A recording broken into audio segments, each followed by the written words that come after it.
Facebook មួយ page មួយតែចង់ទាញ Facebook មួយទៀតជា admin page ដែរសម្រាប់page មួយមាន admin 2អញ្ចឹងអ្នកទាំងអស់នេះអាចចូលមើលវីដេអូនេះបាន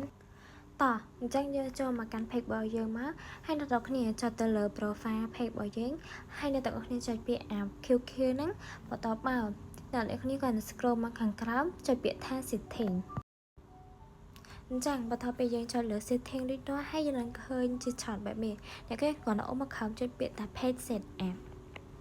បន្ទាប់មកអ្នកនរគ្នាចុចលើពាក្យថា page access ពេលអ្នកទាំងអស់នេះចុចទៅហើយវានឹងឃើញកន្លែង add ហ្នឹងអ្នកគ្រាន់ចុចលើហ្នឹងមកហើយអ្នកគ្នាចុចពាក្យថា next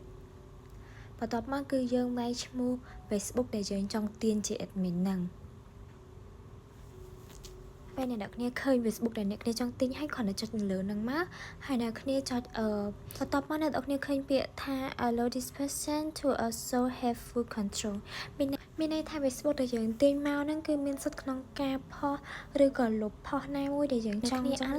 គ្នាគ្រាន់តែចុចពាក្យថា give access ទៅប៉ុណ្ណឹងហើយអ្នកគ្នាកន្លែងនេះគឺគេឲ្យបំពេញ password Facebook ណាអ្នកគ្នាមិនមែន Facebook ដែលយើងទាញជា admin ណាគឺ Facebook admin page ដំបូងរបស់យើងនឹងហ្មងអញ្ចឹងយើងគ្រាន់តែបំពេញ password មកគឺចុចពាក្យថា confirm ប៉ុណ្ណឹងគឺបានហើយអញ្ចឹងសម្រាប់ Facebook ដែលយើងទាញមកជា admin ហ្នឹងយើងចូលទៅកាន់ Facebook ហ្នឹងមកដើម្បីទៅ confirm ធ្វើជា admin page ចឹងណាបងប្អូនដោយសារដែលពេលដែលយើងទាញ Facebook ហ្នឹងជា admin page ទៅគឺវា invite ហើយចឹងយើងគ្រាន់តែចូលទៅកាន់ Facebook ដែលយើងទាញជា admin ហ្នឹងចូលទៅ confirm តើប៉ុណ្ណឹងគឺរួចរាល់បងប្អូនយើងអាចធ្វើជា admin page បានហើយយើងអាចលុបឬក៏ផុសអីបានតាមចិត្តរួមទៅគឺងាយស្រួលមែនតើបងប្អូនអញ្ចឹងអរគុណសម្រាប់ការចូលមើលវីដេអូនេះអ្នកគ្នាកុំភ្លេចចូល like subscribe channel YouTube ខ្ញុំម្នាក់មួយផងអរគុណច្រើន